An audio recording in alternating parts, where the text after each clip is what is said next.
Hey everybody, welcome back to the Lip Medallion. Boy, we got a good topic today. We're going to talk about UTSA going into Ruston and getting the win.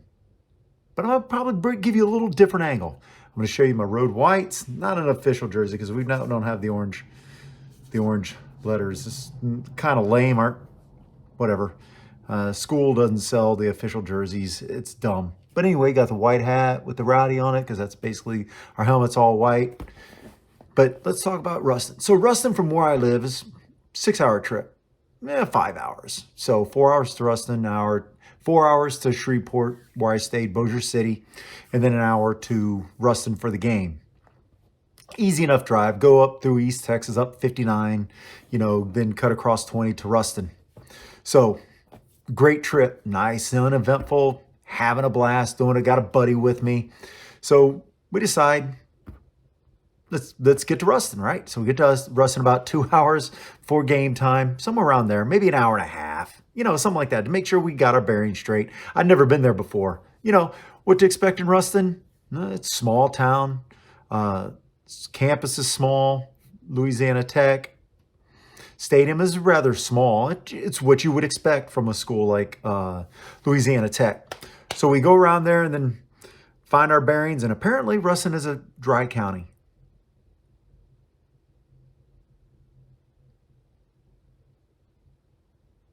Yeah, I know that no beer, some stuff like that. I mean, I'm pretty sure the people tailgating probably brought their own alcohol in, but that's what Ruston is. So anyway, let's get to the game. So we go to the game, and our tickets are in the end zone with the not the end zone, but the corner of the stadium near the end zone, right? So way off in the corner, bad angles, whatever. It's what schools do to traveling teams. I mean, it's what you do.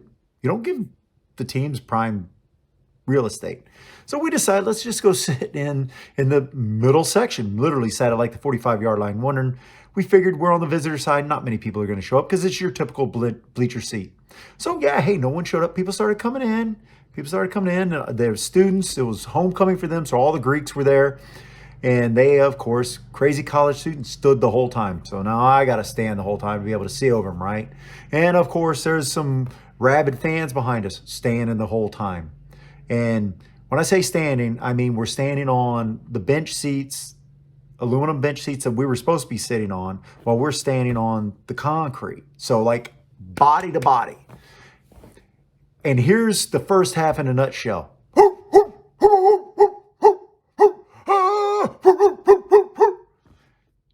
Dude had some pipes. Literal. Dude had pipes. If he wasn't hurt on the other side of the stadium, I don't know what anybody on the other side of the stadium would have to be deaf. I know my right ear is still ringing from it. My left ear, and the whole time I'm just giving my travel partner, who really wanted to sit there, just the whole stink eye, like, really? You're making me put up with this? So it came down to my only choice was to befriend the guy.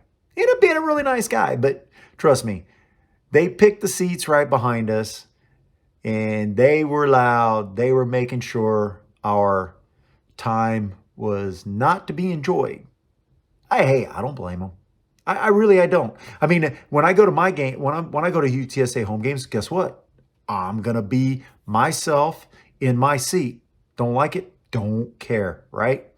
So that's what he did, and it was kind of funny. But anyway, at least when I befriended him, started asking him questions about La Tech and telling him I don't understand how La Tech's only won 2 games. I mean, I saw their schedule. I get it. I get losing to, SMU, who's also undefeated. And there was another program that they lost to, a big program. So you kind of get why they don't necessarily have a winning record, but it makes no sense how they lost to UTEP. I mean, they played great in UTEP's where they laid an egg. Of course, we beat them pretty good also. But let me tell you something. Started this third quarter, we're only up 14-10. That game started, they went right down the field on us in the first quarter. I think it was 4 plays. They're in the end zone. Luckily, they kicked off to us. I think it might have been our third play. It was third down. I'm almost positive. 75-yard bomb. We got behind them. They ran up thinking they're going to stop a third and relatively short. Franklin behind him. Boom, gone. As soon as he caught it, I said, they're no catching him. I mean, he was like just that perfect 2 steps going behind them. They were kind of flat-footed. It was beautiful. Then they come marching right back down the field. Luckily, we held them to a field goal because my heart cannot take another Western Kentucky versus UTSA. First and foremost, I had no alcohol to help me withstand it, right? I mean, so I got no feel-good help to me, right, dealing with a game like that. So, like I said, old Barker, all first half, probably all the way through the first part of the third quarter. But our defense has already started to shut La Tech down. Now, they dropped some passes. They had a chance at interception that just went off their fingertips that maybe make this game differently. Probably make the game differently. I'm not going to lie. It probably does. But you know what? You got to make those plays. We see it all the time, right? And then finally, it changed from the barking right behind us. Homecoming was done, so they had the homecoming court, and all the Greek society left, so there was nobody in front of us, and the guy kind of transitioned from barking in our ears to yelling at his own team. It was kind of funny to watch. I was like, thank God he's like not taking it out on us. So anyway, our defense kind of settled in that second quarter because it was 10-7 in the first quarter. And we went in at the half 14-10. In the second quarter and third quarter, our defense played pretty damn good football. I know La Tech got a lot of yards, but they didn't put it in the end zone. When our defense needed to get a stop, we got to stop. We did. That's just exactly what happened. All the way through the fourth quarter we did, and then our offense just one after the other, after the other, after the other, and then that pick six was beautiful. I mean, he read that all the way. He cut in front of it. He was gone. I mean, 45-16. The game is closer than 45-16, but really what separated was red zone defense by the Roadrunners. La Tech had no red zone defense. If we were inside the 20, I know we kicked a field goal because obviously that's how you get to 45. But once we got inside the red zone, we were scoring. B.J. Daniels could run the ball. Sincere McCormick could run the ball. Frank Harris could run the ball. We could throw. We could get those little short, quick hitters. Frank Harris was 12 of 19 for only 193 yards. He had the 175-yard bomb, right? But if you look at all the other passes, he had one more 34-yard pass.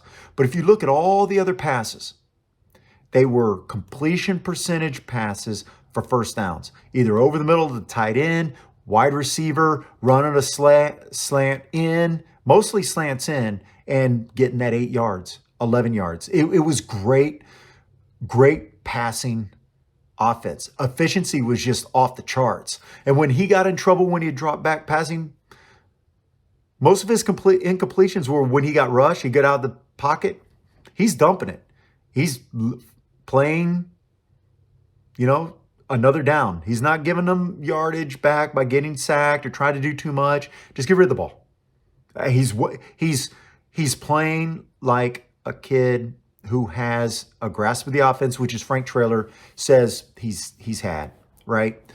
So listening to Frank Traylor, he was on ESPN as we were driving back, and he said he had to challenge his kids in the second half, his offensive line, because he felt that they were tired. I mean, we'd played 7 games in a row. This was our 8th game. Time for a bye week. We got a bye week this week coming up. So it was pretty good bye week time. Now, I saw that in the first drive. I saw legs that looked slow to me, unusually slow, and I said, "Is La Tech just that fast?" And I held out judgment in that as far as our defense. I said, La Tech is fast, but Are they that much faster? And sure enough, it just turned into tired legs, finally got warmed up. You know how you feel. You're grinding, you're grinding, you're grinding. It takes just a little bit longer to warm up. And it kind of took the Roadrunners a full quarter to warm up. But once they did, the defense really did what it needed to do. Got a lot of yards on the ground. B.J. Daniels, he was beautiful when he came in. After the game, he came by and, slapped 5 for everybody who came to support the Roadrunners on the trip. I just looked at him and said, BJ, that was some beautiful running. He looked back at me and he just gave that smile like someone noticed, right? And I didn't get a chance to finish my comment because I wanted to say, hey, BJ, but don't give him 5 yards back. His last run was a sweep, and they got a quick rush up on him and kind of bounced him more outside, I think, than he wanted to go outside, but he smartly stayed in bounds. He probably could have rushed farther and farther to get to the out of bounds, but he had to turn it up a little after being bounced backwards, and I think he lost probably about 5 yards. Maybe it was only about 3, but he had a really good rushing day. He had about 40 yards for as few carries as he had. That's a lot of yards, especially when it's only in the fourth quarter. So it was some really good running on his part. Of course, Sincere, my buddy next to me. Sincere's been kind of bottled up. He's getting yardage. He's starting to get his feet underneath him. He's starting to get 3, 4, 5 yards a pop, not 2 to 3 yards at a pop. And my buddy just said, he's due for one. And I kid you not, he was gone that very next play. He says, it feels like Sincere is due for one. And they were at the line, handed off to him. He is gone. He split the defense. He was gone.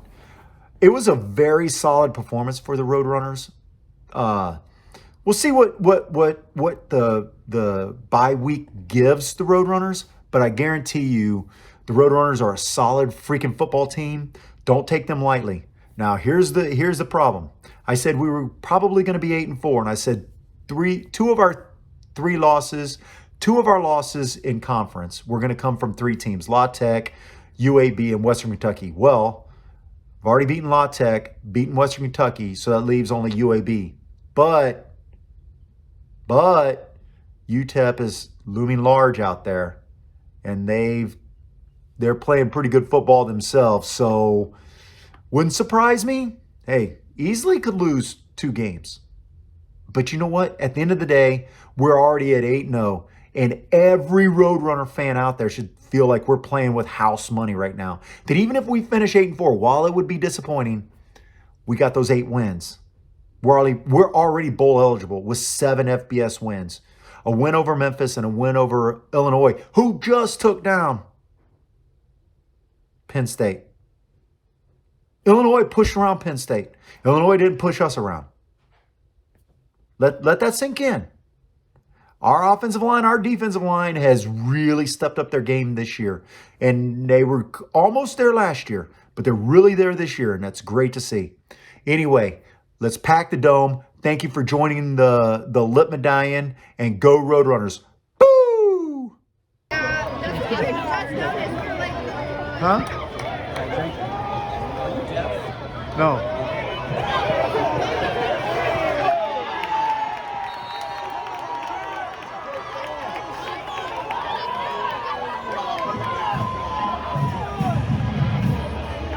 Means with the catch, bringing you a Green Clinic first down.